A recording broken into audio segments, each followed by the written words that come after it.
की महिमा के लिए गीत गाएंगे। पश्चाताप करूं मैं, माफ करो अपने लहू से साफ करो। पश्चाताप करूं मैं, माफ करो अपने लहू से साफ करो। हर दाग गुनाहों के मेरे प्रभु अपने ही लहू से साफ करो। हर दाग गुनाहों के मेरे प्रभु अपने ही लहू से साफ करो। पश्चाताप करूं मैं, माफ करो। अपराध जो मैंने अब तक किए वो तुझसे नहीं छिपे हैं प्रभु। हर पाप जो मैंने छुप के किए वे सन्मुख तेरे खुले हैं प्रभु। आता पास ना मुझको दूर करो, मेरे हाल पर दया करो। आता पास ना मुझको दूर करो, मेरे हाल पर दया करो। पश्चाताप करूं मैं, माफ करो। जीवन का बड़ा ही लंबा सफर, कैसे पहुंचूं तेरे पास उधर। आंधी तूफान गिरी है डगर, ना समझ कि मैं जाऊं किधर।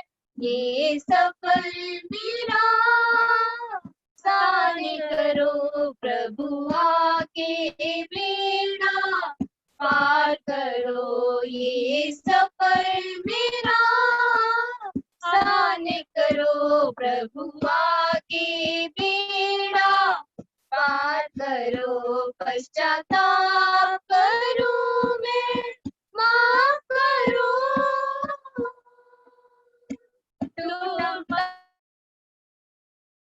मन लेकर पास आए वो तुझसे नहीं है तेरे लिए।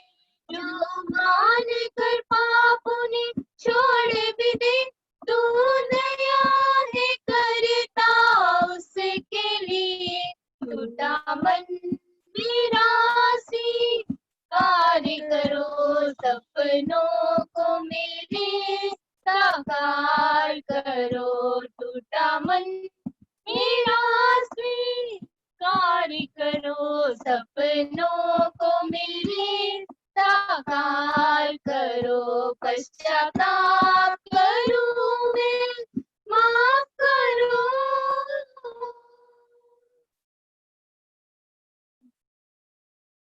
Thank you.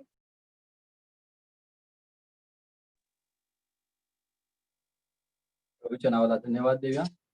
सुंदर ऐसे गीत के लिए हम उस परमेश्वर का शुक्रिया अदा करते हैं।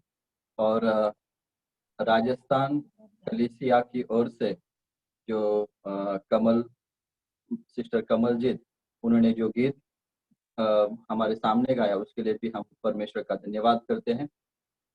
खरोखर हे गाणं जे आहे ते आजच्या ह्या पिढीला किंवा आजच्या ह्या समयाला लागू असं आहे। पश्चाताप करणं हे खूप गरजेचं असं आहे। या सुंदर अशा गीतांबद्दल आपण प्रभूचं गौरव करूया आणि आपल्यामध्ये प्रभूचे सेवक बंधू डेव्हिड सॅमसन आहेत, त्यांना विनंती करीतो देवाच्या वचनातून मार्गदर्शन करा।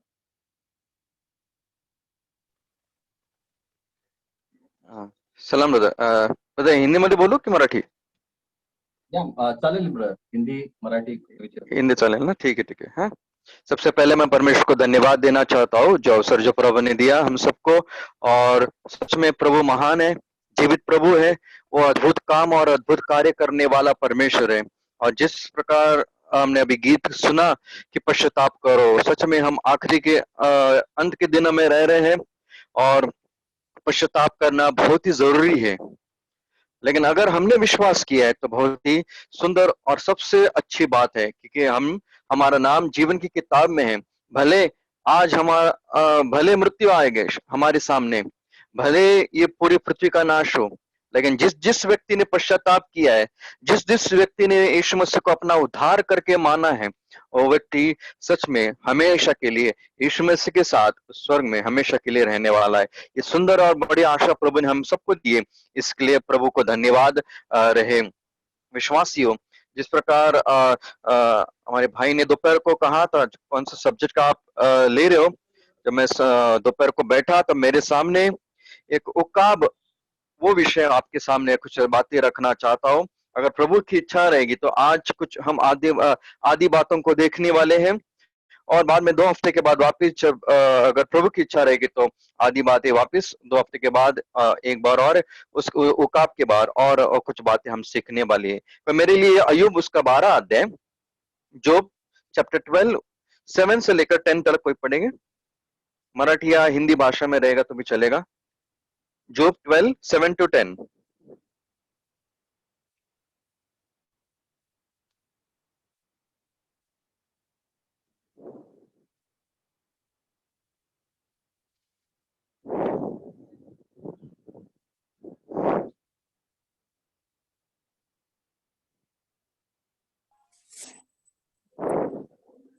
तू पशुस विचार ते तुला शिकवितील, आकाशातील पक्षास विचार ते तुला समजावून देतील, अथवा पृथ्वीशी बोल ती तुला शिकविल, समुद्रातील मत्स्य तुला सांगतील। परमेश्वराच्या हाताने हे घडले आहे असे ह्या सर्वावरून कोणाला समजावायचे नाही। त्याच्याच हाती सर्व प्राण्यांचा जीव, सर्व मानव जातींचा प्राण आहे। जीभ अन्नाची रुची घेते तसा कान शब्दाची पारख करीत नाही काय, वृद्धाच्या ठाई ज्ञान असते। हाँ बस ब्रदर, बस थैंक यू ब्रदर। जिस प्रकार हमने जो वचन अभी यहाँ पर पढ़ा है, वहां पर लिखा है the fowls of the air. कभी कभी हमारे जीवन में कभी कभी लोग हमें सिखाते नहीं है, लेकिन कभी कभी हमें जो आकाश में जो पंछी है वो भी सिखाते हैं। बाइबल में ऐसे कई पंछियों के बारे में लिखा है, जैसे चिड़िया है या कबूतर है, लेकिन मैं आज आपके सामने एक ऐसे पंछी के बारे में रखना चाहता हूँ जो शायद बहुत ही बड़ा और एक शक्तिशाली, एक मजबूत पंछी माना जाता है।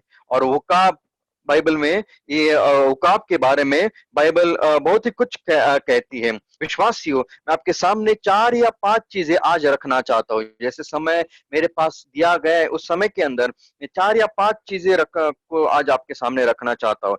सबसे पहले उसका अर्थ, ईगल। ईगल का इट्स मीनिंग, ईगल का नाम का अर्थ क्या है?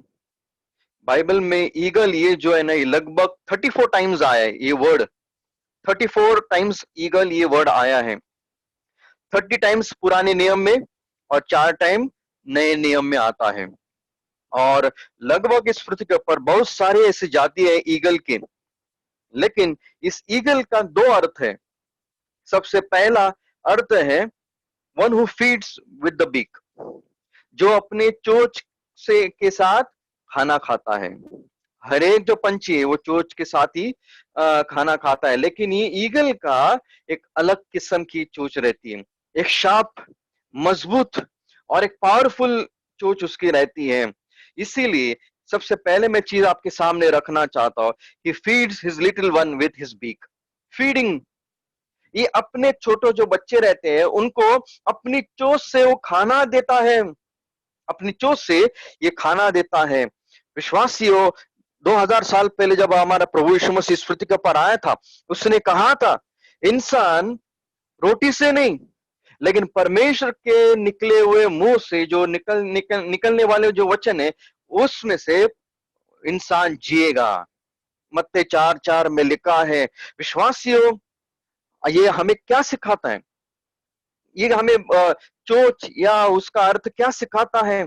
ये हमें परमेश्वर का वचन, ये परमेश्वर का वचन, जिस प्रकार ये उकाब के जो छोटे छोटे बच्चे हैं उनको खाना ये उकाब देता है, अपना मुंह खोलकर उनको वो खिलाता है। उसी प्रकार विश्वासियों, परमेश्वर का वचन जो आज हमारे जीवन में है, वो परमेश्वर का वचन कहां से आता है?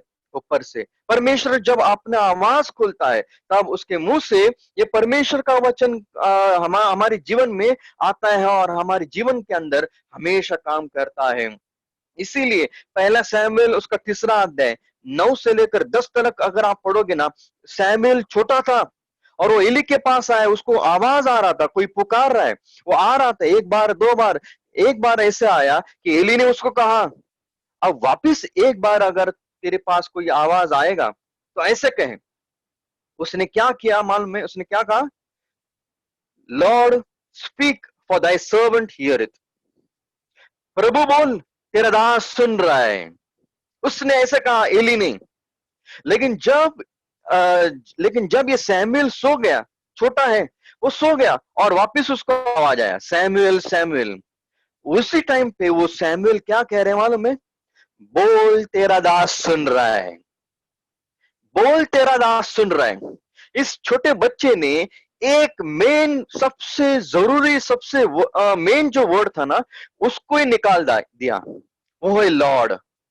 अगर आप 9th वचन पढ़ोगे ना, एली ने उसको कहा, Lord for the servant here it. बोल, तेरा दास सुन रहा है प्रभु। लेकिन ये सैमुएल ने लॉर्ड को ही निकाल दिया, क्योंकि 7वें वचन में लिखा है, 7 और अगर आप शायद मुझे लग रहा है 7वां वचन अगर आप पढ़ोगे ना, वहां पर लिखा है Samuel did not new the Lord. ये सैमुएल प्रभु को नहीं जानता था। ये नहीं जानता था कौन है, कैसे है, उसका आवाज कैसे है। इसीलिए सिर्फ वहां पर उसने लॉर्ड करके नहीं पुकारा। वो क्या कह रहे हैं? बोल, तेरा दास सुन रहे हैं। विश्वासियों, आज यहां पर जो बैठे हुए ना, हम सब जानते हैं प्रभु को, हम सब जानते हैं प्रभु को। लेकिन कितनी गलत बात हम कभी कभी करते। बोल, तेरा दास सुन रहे हैं, हम इतना ही पुकारते। लेकिन किसको हम पुकार रहे हैं? आज हमारे जीवन में सबसे जरूरी वर्ड इंपॉर्टेंट मिस करते हैं हम कभी कभी हमारे जीवन में, वो है प्रभु। प्रभु को पुकारना, लॉर्ड, हे प्रभु बोल, तेरा दास सुन रहा है। क्योंकि जब प्रभु बोलेगा, अपना मुंह खोलेगा, तब हमें वो छुपाया हुआ मानना जरूर देगा। जब प्रभु अपना मुंह खोलता है, जो हमें नहीं मालूम, जो किसी को नहीं मालूम, वो सारी बातों को हमारे सामने वो खोल देता है और वो प्रकट कर देता है। और जब परमेश्वर हमारे जीवन में हमारे जीवन से साथ वो बातें करता है ना, तब सच में हमारा जीवन ही बदल देता है।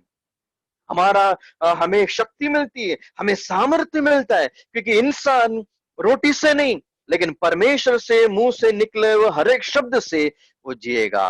अगर आप बाद में डैनियल उसका 10वां अध्याय और 19वां पद पढ़ोगे, डैनियल 10:19 पढ़ोगे ना, वहां पर लिखा है दानियल ने लगभग 3 हफ्ते कुछ नहीं खाया था।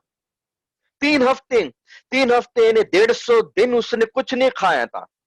लेकिन फिर भी वहां पर लिखा है, जब परमेश्वर ने उसके साथ बात किया, परमेश्वर ने उसके साथ जो ग्रहण बातें की है ना, वहां पर लिखा है आई वॉज स्ट्रेंथन, मुझे शक्ति मिली। मुझे शक्ति मिली। खाने से नहीं शक्ति मिली, पीने से शक्ति नहीं मिली, लेकिन दानियल को शक्ति किसके द्वारा मिली? परमेश्वर के मुंह से निकले हुए जो शब्द जब सुनने अपने कानों से, तब दानियल को शक्ति मिली। विश्वासियों, जिस परमेश्वर के ऊपर हम भरोसा करते हैं, वो हमारे साथ बातें करने वाला परमेश्वर है। अपना मुंह खोलकर वो बातें करता है, अपने वचन के द्वारा वो बातें करता है, अपने लोगों के द्वारा, अपने दासों के द्वारा बातें करता है। लेकिन आज हमारा कर्तव्य बनता है, हमारी भी प्रार्थना वही होनी चाहिए, प्रभु बोल, मैं तेरा दास सुन रहा हूं।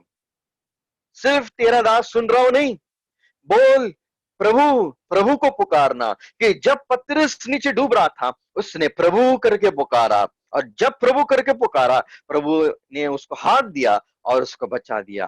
विश्वासियों, इसीलिए सबसे पहला उस ईगल, इस नाम का अर्थ जो अपने मुंह से, अपने चोंच से अपने बच्चों को देने वाला। जिस परमेश्वर के ऊपर हम भरोसा करते हैं, वो अपने मुंह से अपने हमारे जीवन को वचन से भर देता है, ताकि हमें शक्ति मिले, हमें सामर्थ्य मिले, और हम और धीरे धीरे आने वाले दिन में प्रभु के वचन में और बढ़े। विश्वासियों, इसीलिए परमेश्वर ये कौन है? ये महान जीवित परमेश्वर। वो अपना मुंह खोलकर वो हमें फीड करता है। सबसे पहला फीडिंग। उसका दूसरा भी काम है, वो काम का दूसरा भी काम है, और नाम का अर्थ है वो है cutting. One who cuts the flash. वो काप की जो चोंच रहती है ना, जो बीक रहता है, इतनी पावरफुल, इतनी शार्प रहती है ना, किसी भी जानवर को वो नोच नोच कर खा भी डालता है बहुत ही जल्द में। इसीलिए कई साल के पहले एक ज्ञानी मनुष्य, ज्ञानी इंसान, नीति वचन, उसका प्रोवर्ब्स 30 वर्स 17 में, प्रोवर्ब्स 30 वर्स 17 में, अगर किसी के पास बाइबल है तो कोई पढ़ेगा तो अच्छा होगा। नीति वचन 30:17।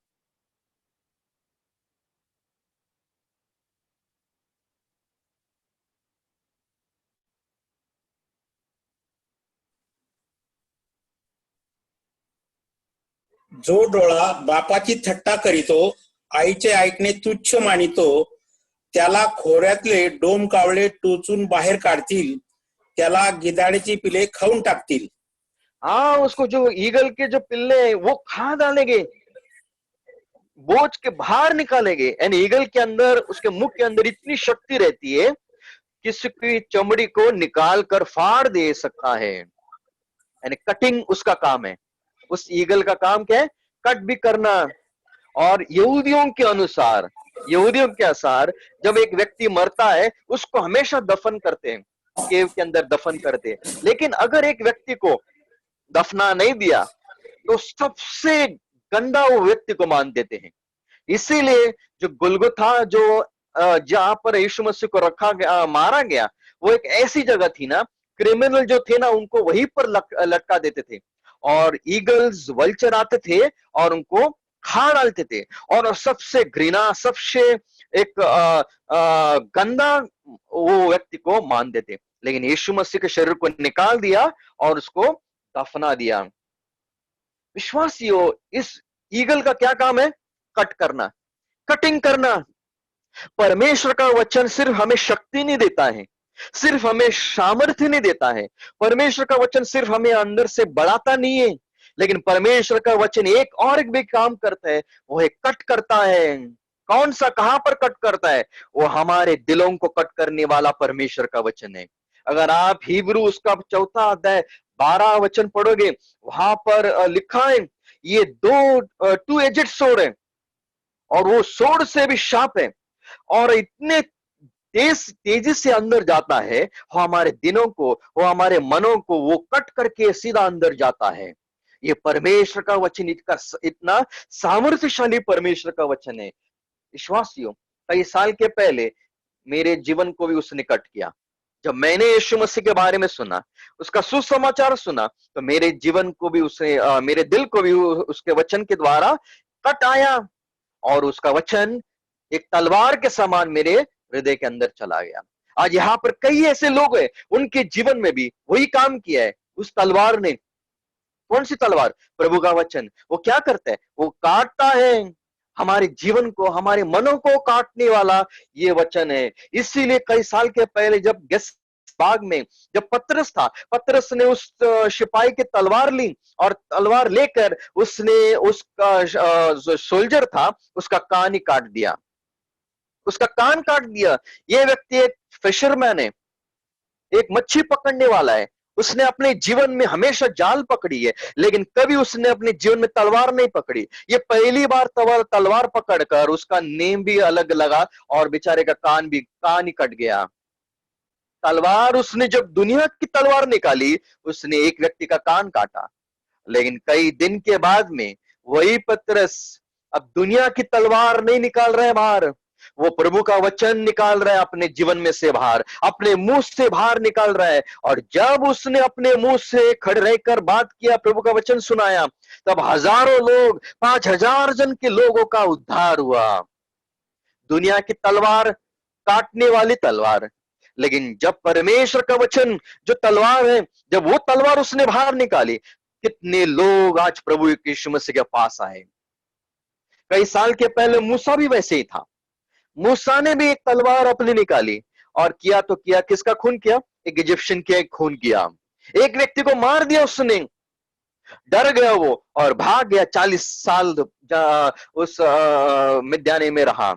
40 साल के बाद वापस इजिप्ट में आया और तब उसने वो लोखंड की, वो दुनिया की तलवार इस्तेमाल नहीं की।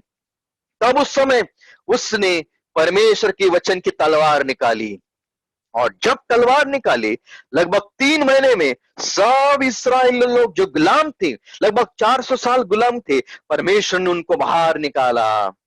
विश्वासियों, ये परमेश्वर की तलवार और दुनिया की तलवार। परमेश्वर की तलवार क्या करती है? वो कट करती है, वो हमारे मनों के अंदर जाती है, हमारे दिलों को बदलती है। ये परमेश्वर का वचन कभी बदलने वाला कभी नहीं बदलता है, लेकिन वो हमारे जीवनों को बदलने वाला वचन है।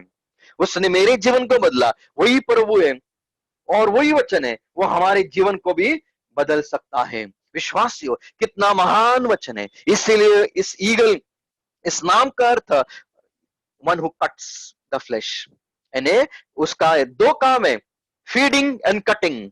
वो अपने बच्चों को फीड करता है और वो दूसरे जानवर को वो कट भी करता है।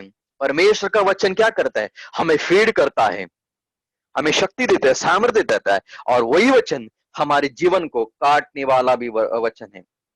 दूसरी चीज, इट्स विंग, उसके पंख। उसके पंख, कितने पंख? हर एक पंछी के सिर्फ 2 ही पंख रहते हैं, लेकिन ये जब पंख, मैं सोच रहा था ये पंख किसके बारे में कहते हैं हमें। ये पंख शायद मुझे लग रहा है ना, जब ये उकाब के पंख, चिड़ियों के पंख है या दूसरे के पंख रहते हैं, लेकिन ये जो उकाब के जो पंख है ना, वो बहुत ही सुंदर रहते हैं, मजबूत रहते हैं, पावरफुल रहते हैं और बहुत ही अच्छे रहते हैं। और ऐसे पंखों के बारे में कई साल के पहले परमेश्वर हमें कुछ बातें करता है। अगर आप ड्यूटरोनॉमी, व्यवस्था विवरण, उसका 32वां अध्याय और 11वां पद पढ़ोगे, वहां पर परमेश्वर किस प्रकार इस्राएल लोग को मैंने उस इजिप्ट से लाया, उसके बारे में परमेश्वर कहता है। मैंने किस प्रकार तुम्हें लाया, वहां पर लिखा है, as an eagle stirred up in her nets. वहां पर लिखा है, जब और आगे लिखा है, और विंग्स स्प्रेड अब्रॉड हर विंग्स। मैंने तुझे जो लाया ना, वो पंखों के ऊपर रखकर मैंने लाया। ये जो उकाब के जो पंख है ना, पावरफुल रहते, शक्तिशाली रहते। कभी कभी इंसान की शक्ति उसके पंखों के सामने फेल हो जाएगी, लेकिन वो उकाब के पंख मजबूत रहते हैं, इंसान से भी ज्यादा। और परमेश्वर उसी उकाब के पंखों की तुलना करता है अपनी शक्ति और सामर्थ्य के। किस प्रकार मैंने इस्राएल लोग को लाया है उस मिस्र देश से बाहर। ये 2 पंख हमें किसका चित्र बताई देता है? ये 2 पंख हमें बाइबल का ही चित्र बताई देता है। पुराना नियम और नया नियम। पुराना नियम और नया नियम, ये 2 पंख। अगर एक पंछी को एक पंख है, तो शायद वो एक पंख के ऊपर ज्यादा वो हवा में नहीं रह सकता है, लेकिन 2 पंख होना जरूरी है। वो 2 पंख के ऊपर वो कई मिनट और कई घंटे भी ऊपर वो रह सकता है। विश्वासियों, अगर आप एक्सोडस निर्गम 19:4 पढ़ोगे, वहां पर भी परमेश्वर का वचन वही कहता है, ईगल्स विंग, उकाब के पंख। विश्वासियों, ये उकाब के पंख पावरफुल सिर्फ नहीं रहते, वो सिर्फ बड़े नहीं रहते, लेकिन उनका अगर आप पोजीशन देखोगे ना, जब भी उड़ने के टाइम पे उनके जो पंख रहते हैं ना, स्ट्रेट कभी नहीं रहेंगे, स्लांट भी नहीं रहेंगे, कभी नीचे की तरफ नहीं रहेंगे। उनका जो फेस रहेगा ना, पंखों के फेस हमेशा थोड़ा लिफ्ट अप रहेगा, यानी हमेशा ऐसे अपवर्ड डायरेक्शन रहेगा, यानी जैसे आकाश में उड़ रहे हैं। ये उकाब हमेशा कहां पर मिलेगा आपको? ऊपर की तरफ। हमेशा ये जो रहते हैं ना पंख, हमेशा अपवर्ड रहते हैं उकाब के पंख। विश्वासियों, ये परमेश्वर का वचन। फिर वो पुराना नियम और नया नियम, सिर्फ पुराना नियम इंपॉर्टेंट नहीं है, सिर्फ नया नियम इंपॉर्टेंट नहीं है, ये दोनों इंपॉर्टेंट है। पुराना नियम और नया नियम, ये दोनों इंपॉर्टेंट है। और जब हम परमेश्वर के वचन के अंदर और जाएंगे और उसको खाते रहेंगे और उसको काटते रहेंगे ना, ये परमेश्वर का वचन हमें क्या करता रहेगा मालूम है? और ऊपर और और ऊपर हमें लेके जाएगा, इतना ऊपर कि हमें ये दुनिया, हमें नीचे की चीजें वो टेम्पररी छोटी छोटी छोटी लगेगी, लेकिन अभी हम और ऊपर आकाश की तरफ, स्वर्ग के ऊपर जा रहे हैं। और वही चीज हुआ, पौल परमेश्वर के वचन के अंदर इतना हो गया, इतना डीप गया, परमेश्वर के वचन के अंदर, गहरा के अंदर इतना चला गया ना। एक दिन ऐसे भी आया, दूसरे करिन्थ उसका 12 अध्याय दूसरे वचन में लिखा है, वो थर्ड हेवन में चला गया पौल। कितना परमेश्वर के वचन के अंदर हो गया। दाऊद, मूसा, पतरस, जॉन, ये कितने परमेश्वर के वचन के अंदर, कितने गहराई के अंदर थे। इसलिए अद्भुत कार्य परमेश्वर ने उनके जीवन में से किया। परमेश्वर के वचन को उन्होंने ऑनर किया, इसीलिए परमेश्वर ने उनको भी अपने जीवन में ऑनर किया। विश्वासियों, ये परमेश्वर का वचन हमारे जीवन में मूल्यवान वचन है, और वो हमें हमेशा ऊपर और ऊपर लेके जाएगा। मूसा पहाड़ के ऊपर 40 दिन वहां पर रहा। जब नीचे आया ना, बाइबल के अनुसार वहां पर लिखा है, जब उसका चेहरा चमकने लगा मूसा का। क्यों चमकने लगा? हमेशा मोस्टली अगर आप देखोगे ना, इसका आंसर आप ढूंढोगे ना बाइबल में, या कई लोग हमेशा ऐसे कहते, क्यों चमकने लगा मालूम है? क्योंकि वो 40 दिन परमेश्वर के साथ था, 40 दिन उसने परमेश्वर के साथ अपना समय बिताया, इसीलिए। हाँ, ये तो आंसर बराबर है, ठीक है, लेकिन कभी न भूलना, जब वो नीचे आए ना, उसके हाथ में 2 चीज थे। क्या चीज थे मालूम है? 2 पत्थर के टैबलेट्स उसके हाथ में थे, 2 टैबलेट्स। और वो टैबलेट के अंदर क्या लिखा था? परमेश्वर की हैंड राइटिंग, 10 आज्ञा थे उसके हाथ में। ये 2 टैबलेट हम आज हमें क्या चित्र बताई देते हैं? आज हमारे हाथ में परमेश्वर का वचन है क्या? आज हमारे जीवन में परमेश्वर का वचन है क्या? जब हमारे जीवन में परमेश्वर का वचन आएगा, सच में हमेशा परमेश्वर हमें और ऊपर हमेशा अपने करते रहेगा। हमारे जीवन में परमेश्वर का वचन कभी हमें नीचे नहीं लेके जाएगा, हमेशा ऊपर ही लेते जाएगा। सच्ची कहानी में बताना चाहता हूं, कई साल के पहले 2 बुजुर्ग व्यक्ति थे, हस्बैंड एंड वाइफ थे, और अमीर लोग थे उन लोग। उनकी कोई संतान नहीं थी, ना ही कोई रिलेटिव उनके थे, दोनों अकेले रहते थे बड़े बंगले में। लेकिन उनके पास कई ऐसे नौकर चाकर बहुत थे, अमीर लोग थे।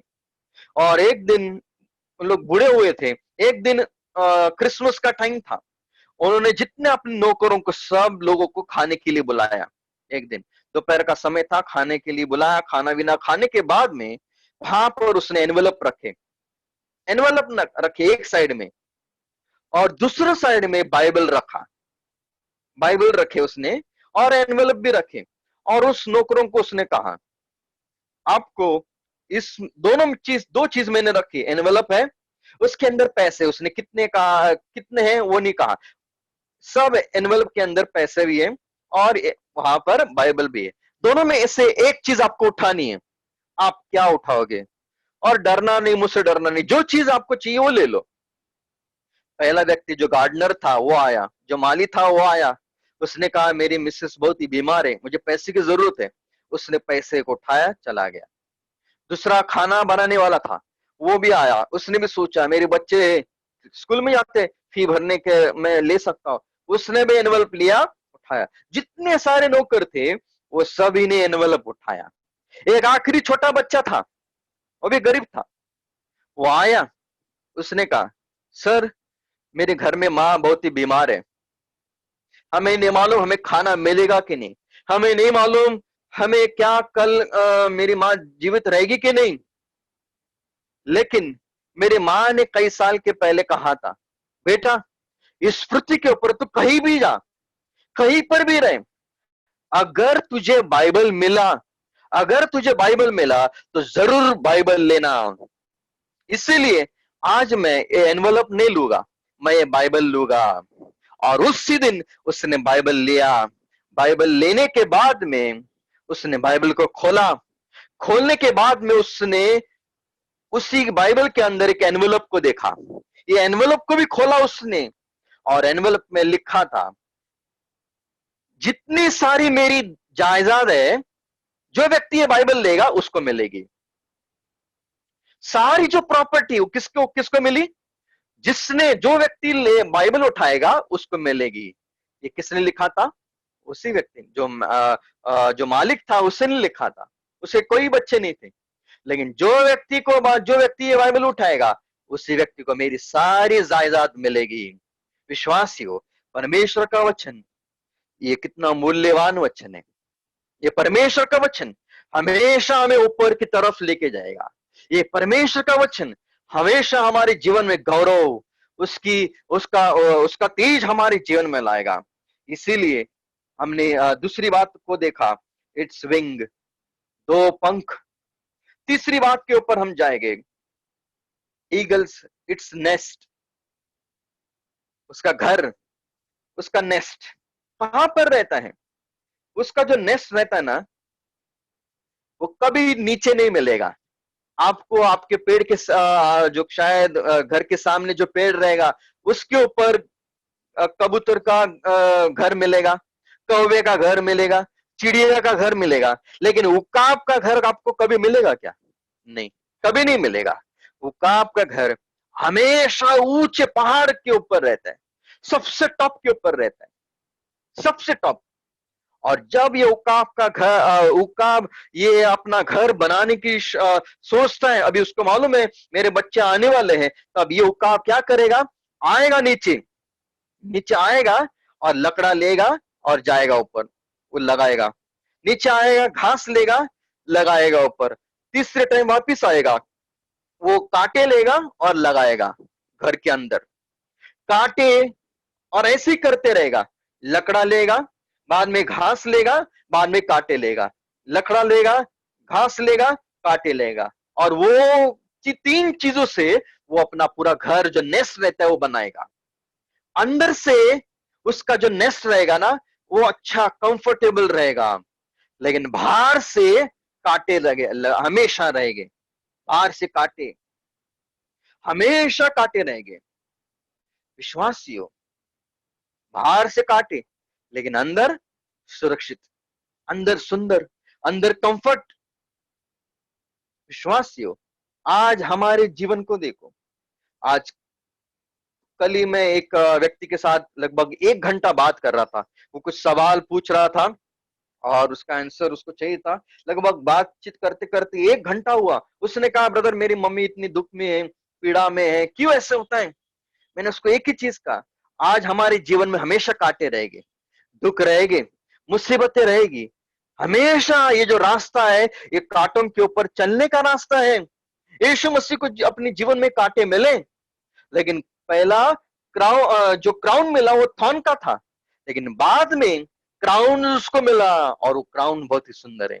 आज हमारे जीवन में कांटों का मुकुट हमें मिलेगा। आज हमारे जीवन में जो रास्ता रहेगा वो कांटे रहेंगे, लेकिन कल हमारे सामने बहुत ही सुंदर मुकुट हमारे सामने। इसलिए विश्वासियों, हमेशा हमारे आजू बाजू में हमेशा कांटे रहेंगे, लेकिन एक चीज है, भले दुख रहेंगे, भले कष्ट रहेंगे, भले मुसीबतें रहेगी, लेकिन हमारे जीवन में एक कंफर्टर है, एक आनंद है, एक सुरक्षता है कि परमेश्वर हमारे साथ है।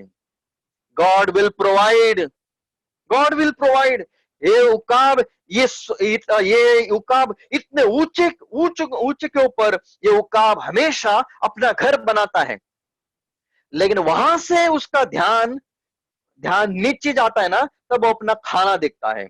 बाइबल में अगर आप जोब 39 26 से लेकर 30 तक पढ़ोगे, जोब 39 26 से लेकर 30 तक पढ़ोगे, वहां पर परमेश्वर सवाल कर रहा है। अगर ये अध्याय अगर आप पढ़ोगे ना, वो कई ऐसे प्राणियों का नाम है, लगभग 6 जानवरों का नाम है और 5 पक्षियों का नाम यहाँ पर लिखा है।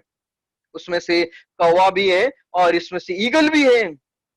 और परमेश्वर कहता है उनको मैं देने वाला हूं खाना, ये उकाब को खाना मैं देता हूं। भले ये उकाब ऊपर रहते हैं, भले ऊपर रहते हैं, लेकिन जब ये उकाब नीचे देखते हैं ना, तो उनका ध्यान कहां पर जाता है मालूम है? अपने खाने के ऊपर। उकाब अपने घर में रहते हैं, इतने दूर ऊपर रहते हैं, लेकिन वहां से वो जब नीचे उनको क्या दिखाई देता है? अपना खाना। ये कौन दिखाता है खाना?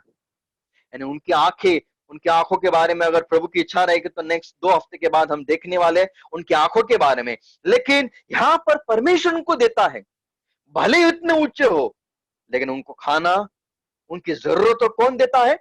परमेश्वर। क्यों डर रहे हो?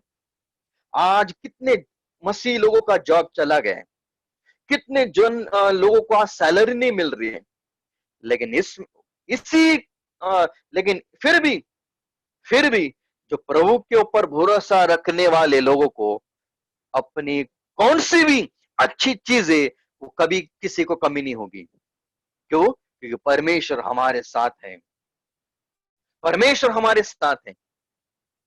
मुझे याद है, सच्ची बात है, लगभग मुझे लग रहा है शायद 2000 शायद मुझे लग 2007 2008 में जब मेरी शादी हुई थी, तो वहां पर शादी होने के बाद में 3 महीने के बाद में एक भाई हमारे यहाँ पर आज है, लेकिन मैं उनका नाम नहीं लेना चाहता हूँ।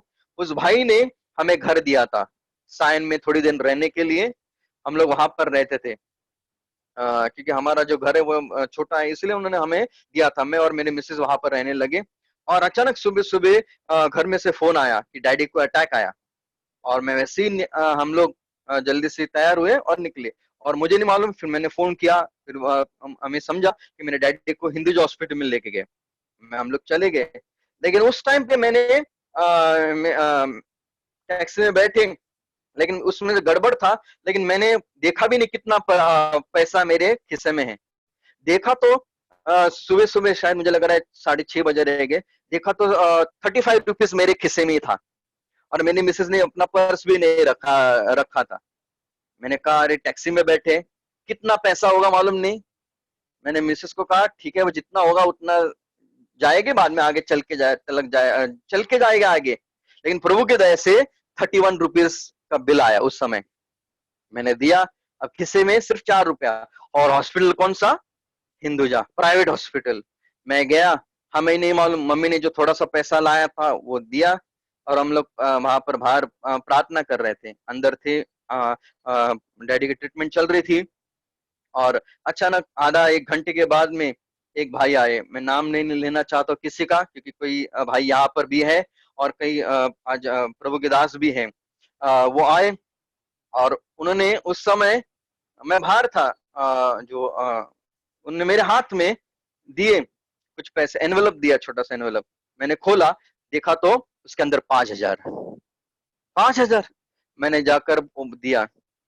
बाद में और 1 घंटे के बाद में और एक हमारे रिश्तेदार आए, उन्होंने मेरे हाथ में वापस एक एनवेलप दिया। उसके अंदर देखा तो 15,000 थे। एक हमारी कलीसिया के एक भाई, वो दुबई में रहते थे, उन्होंने उसी समय में मेरा अकाउंट नंबर लिया, और उसी लगभग 1-1.5 घंटे के अंदर उन्होंने मेरे अकाउंट में लगभग 1 लाख रुपए डाले। 1 लाख! इंसान को लगभग 1.5 लाख कमाने के लिए कभी कभी उसकी 1 साल जाता है, लेकिन परमेश्वर ने 1.5 लाख 1 दिन में दिया। परमेश्वर 1 दिन में देने वाला भी परमेश्वर है। विश्वासियों, ये उकाब को देखो, इतना ऊंचा रहता है, ऊंचा, लेकिन फिर भी नीचे उसका खाना कहां पर है? सबसे नीचे, हजारों फुट नीचे रहता है, लेकिन फिर भी उसकी आंखों को वो दिखता है और वो देता है। विश्वासियों, ये काम कौन करता है? अय्यूब नहीं करता है। परमेश्वर कहता है तू नहीं करेगा, तू क्या करेगा, लेकिन मैं देता हूं। विश्वासियों, ये परमेश्वर कौन है? वो सब देने वाला ये परमेश्वर है।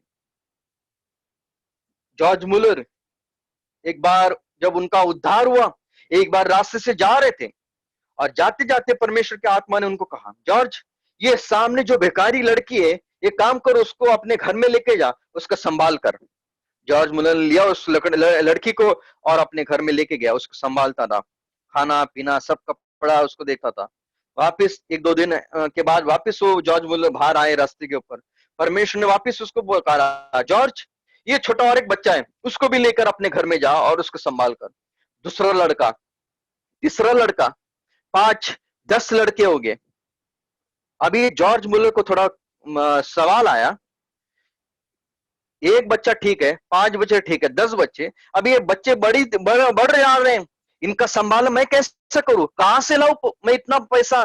तब उसने प्रार्थना किया, हे परमेश्वर, अगर तेरी इच्छा रहेगी तो मैं ये काम जरूर करूंगा, लेकिन एक चीज है, मैं काम करूंगा पैसा तू भरने का, मैं काम करूंगा बिल तू भर परमेश्वर, उसने कहा। और ये व्यक्ति काम करता था, बिल परमेश्वर देता था।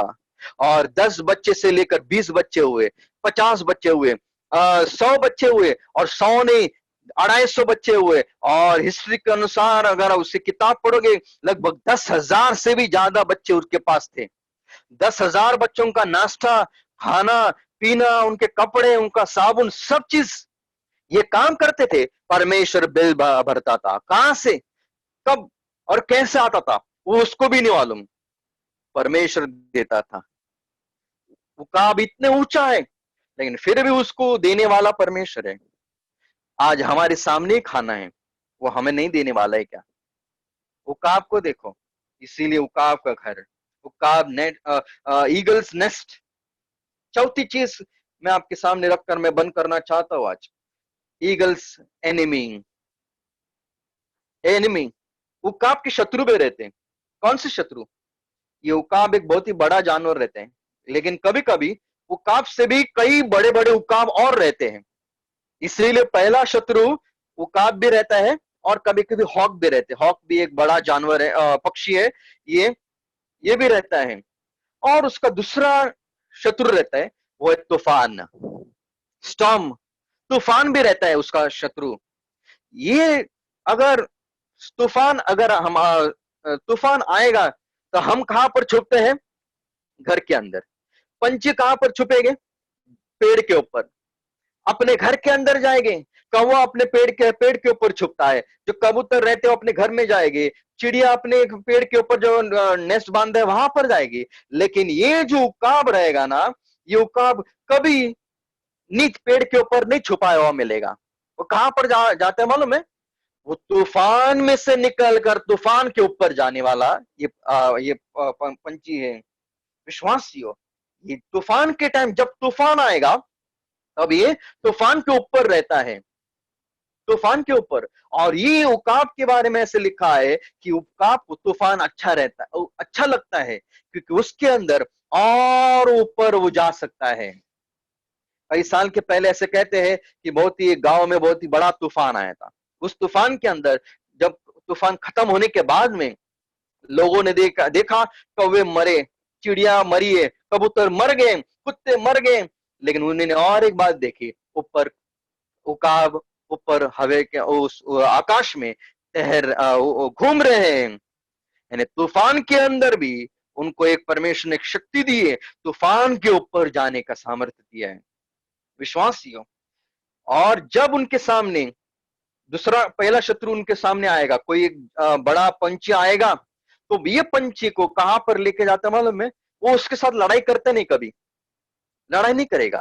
कहां पर जाएगा मालूम है? वो सूरज की ओर जाएगा। ये सूरज की ओर जाता है हमेशा। जब ये इसके जीवन में संकट आए, मुसीबत आए, शत्रु आएंगे उसके जीवन में, ये पंछी, ये उकाब कहां पर भागता है? सूरज की तरफ। क्योंकि ये पंछी की आंखें ना सबसे सुंदर रहती है, और बहुत ही बड़ी रहती है, और एक वो सूरज की किरणों को भी वो झेलने वाली रहती है। हम जब सूरज को देखेंगे ना, शायद हम बंद कर देंगे, लेकिन ये उकाब है ना, ये सूरज की दिशा में देख भी सकते हैं और आगे आगे जाते हैं। और जब दूसरे उसके जो पंछी पीछे लगने वाले रहते हैं ना, वो सूरज को देखते हुए वो लोग वहीं पर रुकते हैं। क्यों? उनको दिखता नहीं है उकाब, ब्लाइंड होते हैं, कम उनको आंखें बंद होती है, इसीलिए वापस वो टर्न लेकर वापस पीछे जाते हैं। लेकिन ये जब जब उनके जीवन में मुसीबतें आएगी, तकलीफें आएगी, ये कहां पर जाता है? सूरज के सामने जाता है। विश्वासियों, हमारे जीवन में मुसीबतें तकलीफें आएगी तो अब हम कहां पर जाएंगे? हाँ, कई लोग आज फ्रेंड्स के पास जाते हैं, कई लोग आज पड़ोसी के पास जाते हैं।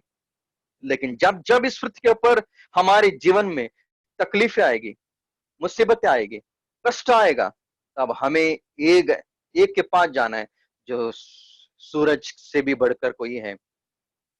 और वही अगर आप भजन संहिता साम 84:11 पढ़ोगे, फॉर वहां पर लिखा है, for the Lord God is a sun and shield. तू सूरज है। आज हमें भागना है, कहां पर भागना है?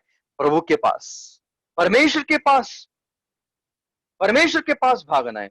इसीलिए विश्वासियों, जब अलीशा के जीवन में मुसीबतें आई थी, अलीशा यहां वहां नहीं भागते हुए वो परमेश्वर के पास भागा। और जब वो परमेश्वर के पास भागा ना, तो वहां पर दिखाई देता है हमें, परमेश्वर ने उनके शत्रु की आंखें, शत्रुओं को अंधा किया।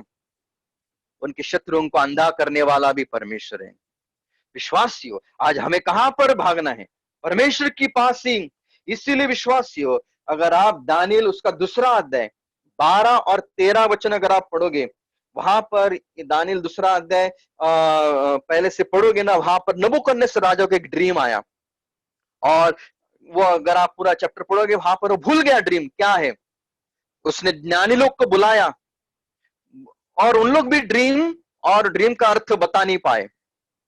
नबूकदनेस्सर राजा को इतना गुस्सा आया, उसने कहा जितने सारे ज्ञानी लोग हैं सबको मार दो। वहां पर उसने आर्योक नाम का व्यक्ति, उसका जो कैप्टन था, उसको बुलाया। आर्योक निकला, सबके जो वाइज मैन है, जो ज्ञानी लोग हैं, उनको मारने के लिए निकला। वो जाने के बाद में वहां पर लिखा है, बीच में दानियल आया और दानियल ने कहा, आर्योक थोड़ा समय दे मुझे। और आर्योक ने उसको दिया समय। और कितना समय? दूसरे दिन तक, रात का समय था। रात उसने, और वो दानियल कहां पर गया मालूम है? अगर यह अध्याय अगर आप पढ़ोगे 12 और 13, वहां पर लिखा है उस भयानक रात थी, ये रात थी भयानक। उसके सामने मृत्यु था। कल सुबह अगर ये ड्रीम का अर्थ नहीं बताएगा, दानियल और दानियल के मित्र और जितने सारे ज्ञानी लोग हैं, वो सब मरेंगे। उनके सामने मृत्यु था। लेकिन उसी मृत्यु के टाइम पे दानियल कहां पर चला गया? विश्वासियों, बाइबल में से 2 खतरनाक रात है। वो है दानियल की भी रात और यीशु मसीह की रात। दानियल की रात और यीशु मसीह की रात। दोनों व्यक्ति परमेश्वर के अति प्रिय थे, ग्रेटली बिलीव्ड। दोनों, यीशु मसीह भी था और दानियल भी था। दोनों के टाइम पे दूसरे दिन मृत्यु था। यीशु मसीह के जीवन में भी नेक्स्ट दिन मृत्यु था। दानियल के टाइम पे भी दानियल के सामने मृत्यु था। जब दानियल के सामने मृत्यु था, दानियल कहां पर चला गया? 12 वचन अगर आप पढ़ोगे ना, दानियल उसके घर में चला गया। और घर के अंदर कौन थे मालूम है? उसके 3 मित्र थे, हनानिया, मिशाएल, हजारिया। मित्र के पास चला गया। यीशु मसीह कहां पर चला गया? उसके पास घर नहीं था। वो कहां पर चला गया? उसके फेवरेट प्लेस गेत्सेमनी बाग में चला गया वो। दूसरी बात, अगर आप देखेंगे ना, दानियल ने सारी बात अपने दोस्तों को बता दी, क्या क्या होने वाला है। यीशु मसीह ने भी बता दी, अपने चेलों को बता दिया। जब वो ऊपर वाले घर में था, क्या क्या होने वाला है, वो सारी चीजें अपने चेलों को बताई दी। दानियल चला गया और जाने के बाद में उसने प्रार्थना किया उस घर के अंदर। यीशु मसीह भी पहाड़ के ऊपर चला गया और यीशु मसीह ने क्या किया? प्रार्थना किया उसी रात में। दानियल ने अपने प्रार्थना में 3 जन को इनवाइट किया और वो तीनों जन आए। और ये बाइबल में सबसे पहली यूनाइटेड प्रार्थना है, एक साथ की हुई प्रार्थना बाइबल में। यीशु मसीह ने भी इनवाइट किया, लेकिन कितने दुख की बात है, यीशु मसीह के साथ कोई बैठा नहीं प्रार्थना करने के लिए। लेकिन वहां पर लिखा है, मैथ्यू 26 पढ़ोगे, वहां पर लिखा है ये सब चेले लोग सो गए, सब सो गए। दानियल ने प्रार्थना किया, क्या प्रार्थना किया मुझे नहीं मालूम, लेकिन उसने प्रार्थना करने के बाद में जब उत्तर मिला, उत्तर मिलने के बाद में उसने परमेश्वर को धन्यवाद दिया। वो धन्यवाद की प्रार्थना वहां पर लिखी है, किस प्रकार धन्यवाद दिया। लेकिन यीशु मसीह ने क्या प्रार्थना किया, ये हमें सबको मालूम है। अगर तेरी इच्छा रही और प्याला दूर हो दे, मेरी इच्छा ने तेरी इच्छा होने दे। एक बार नहीं, 2 बार नहीं, 3 बार उसने प्रार्थना किया। डैनियल ने प्रार्थना का उत्तर मिलने के बाद प्रेस किया, लेकिन यीशु मसीह ने प्रार्थना मिलने के पहले प्रेस किया, क्योंकि वहां पर जब उन्होंने अपर रूम छोड़ा, जाते समय गेत्सेमनी बाग में जाते समय उन लोग गीत गाकर गाकर गाकर जा रहे थे। उन्होंने पहला प्रेस बाद में प्रेयर, लेकिन डैनियल के टाइम पे पहला प्रेयर बाद में प्रेस। जब डैनियल को उत्तर मिला, उसी समय दूसरे दिन सुबह डैनियल राजा के सामने खड़ा हुआ, नबूकदनेस्सर राजा। लेकिन यीशु भी दूसरे दिन उसी रात में किसके सामने खड़ा हुआ? हेरोद और पिलात के सामने खड़ा हुआ। डैनियल इस नाम का अर्थ गॉड इज माई जज, गॉड इज माई जज। लेकिन यीशु मसीह को देखोगे ना, हमारा न्याय होने वाला था, हमारा न्याय होने वाला था, लेकिन उस दिन न्याय किसका हुआ? यीशु मसीह का न्याय उस दिन हुआ, और उस सूली के ऊपर उसका न्याय हुआ। और हमें मृत्यु मिलने वाला था, लेकिन हमें जीवन मिला, और उसका पिता ने अपने पुत्र का न्याय उस सूली के ऊपर कर दिया। ये कौन सा न्याय है? कौन सा न्याय? हमें नया जीवन मिला। वो आखिरी रात दानियल की थी, सामने मृत्यु था, लेकिन जब मृत्यु था वो कहां पर भागा? परमेश्वर के पास भागा, प्रार्थना में लगा, और परमेश्वर ने उसको बचाया। विश्वासियों, यीशु मसीह कहां पर भागा? नेक्स्ट दिन उसके सामने में मृत्यु था, वो कितनी भयानक रात थी, लेकिन यीशु मसीह अपने पिता के पास चला गया। आज भी जो समय आज हम जी रहे हैं ना, वो रात का समय है, रात का समय है। ये रात जा ही नहीं रहे। मृत्यु कब आएगा पता नहीं है, लेकिन एक दिन हमारे सामने एक नया दिन आने वाला है। लेकिन वो दिन आने के पहले, ये जब तक ये रात है, आज हमें उस रात के समय में आज हमें एक बड़ा निर्णय मिला है। हम कहां पर भागेंगे? ये उकाब सूरज की दिशा में भागता था, भले तूफान आता था, उस तूफान के ऊपर भागता था। आज हमारे जीवन में संकट आने दो, मुसीबतें आने दो, लेकिन प्रभु की ओर भागो। आज हमारे जीवन में आज कौन सी भी आज समस्या हो, सिर्फ प्रभु यीशु मसीह के पास जाओ। आज हमने यीशु मसीह पर विश्वास नहीं किया है, सिर्फ आज यीशु मसीह के पास आओ, कि वही हमें बचा सकता है। दानियल के सामने मृत्यु था, लेकिन उस दिन परमेश्वर ने उसको बचाया, और ये ज्ञानी लोग, और दानियल की वजह से सारे ज्ञानी लोग बच गए, सारे ज्ञानी लोग। लेकिन विश्वासियों, आज यीशु मसीह के द्वारा मैं बच गया, यीशु मसीह के द्वारा आप भी बच गए, और यीशु मसीह के द्वारा जितने सारे अब तक लोग यीशु मसीह पर विश्वास करने वाले हैं, वो सब लोग बचने वाले हैं। इसीलिए आज विश्वासियों, आज उस 4 बातों को मैंने सिर्फ आपके सामने रखा, वो काम के बारे में। लेकिन एक बात है, यीशु मसीह के ऊपर विश्वास करके जाना। अगर कहां पर जाना है, सिर्फ यीशु मसीह के पास आओ, ताकि हमें एक नया जीवन मिले, हमें उद्धार मिले, और हमारा नाम उस जीवन की किताब में मिले। और फिर एक बार मैं गोंडी असेंबली का और हमारे भाई जो प्रशांत है, उनका भी धन्यवाद देना चाहता हूँ, जो अवसर दिया और प्रभु का वचन सुनाने का। आप सभी को अपनी आशीषों में प्रभु बरकरार रखे। आमीन। Thank you brother.